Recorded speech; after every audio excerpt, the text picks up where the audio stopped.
Sexual and Reproductive Justice Timeline. Source: Western States Advocates for Youth. This timeline is continuously evolving, and we welcome community contributions to enhance this timeline. PPGNY does not own the rights to this music. Created by Leanne Risk. 1492. Onward. The Doctrine of Discovery. Christopher Columbus discovered the New World, launching centuries of exploration and colonization of land by Europeans. Explorers enslaved, exploited, and killed native peoples in order to steal resources and later their land. These lands remain occupied, and indigenous peoples are still dispossessed of their ancestral lands today. 1619 to present. Control of Black reproduction. Enslaved African women's reproduction fueled the colonial and new republic's economic engine. Enslaved African women experienced multiple forms of physical, psychological, and emotional violence, as well as abuses against their bodies and families at the hands of slaveholders. This history underpins current mistreatment and economic focus of Black reproduction today.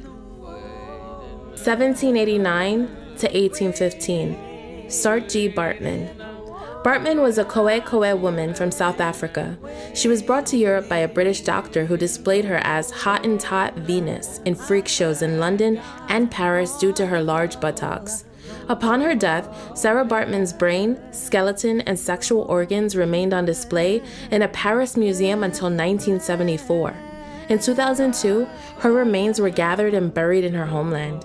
Today, she is seen by many as a symbol of colonial exploitation, racism, ridicule, and the commodification of Black people. 1845 to 1849. The father of modern-day gynecology. Dr. James Marion Sims purchased and used enslaved African women as research subjects without their consent. He is known to have performed excruciatingly painful procedures on at least 4 enslaved women. Records show enslaved women Lucy, Betsy, and Anarcha endured more than 30 surgical procedures without anesthesia. The stories of the mothers of gynecology are yet to be told. 1851. Sojourner Truth. Sojourner Truth delivered the famous Ain't I a Woman speech at the Women's Rights Conference in Akron, Ohio in 1851.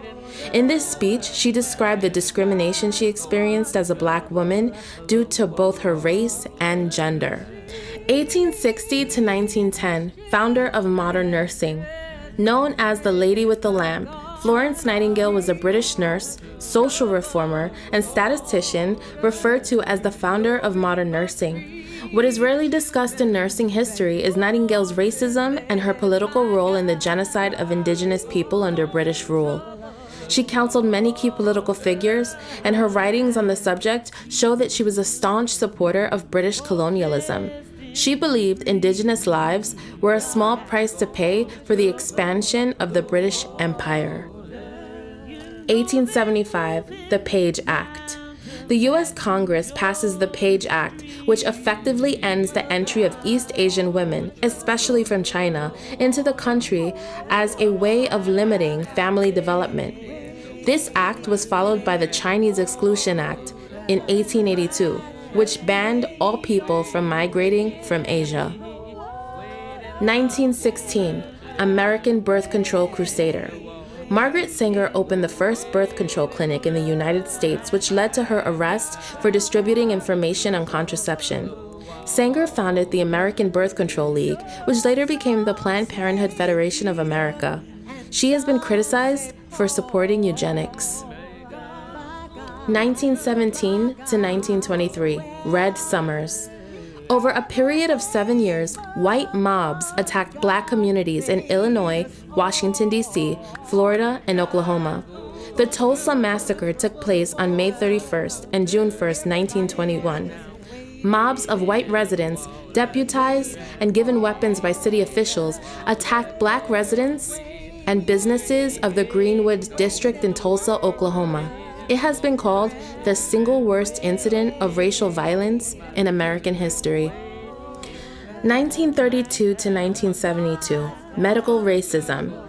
During the Tuskegee syphilis experiment, the U.S. Public Health Service tracked the progression of untreated syphilis in African American rural farmers. Officials did not tell the patients they had syphilis, nor did they treat their illness after a cure for syphilis became widely available. Many patients died. Spouses and unborn children also contracted the disease.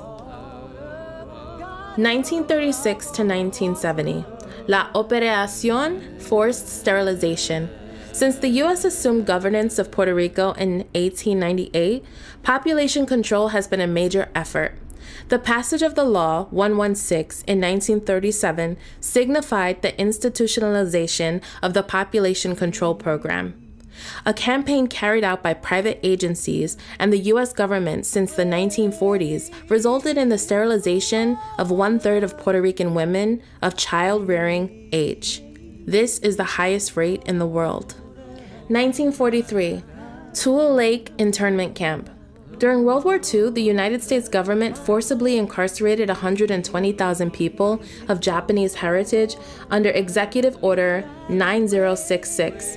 2/3 of those incarcerated were U.S. citizens. Testimony during hearings of the Commission on Wartime Relocation and Internment of Civilians indicated women who were detained along with Japanese Americans were sterilized without their knowledge while held at TULE Lake. 1944, the rape of Reese Taylor.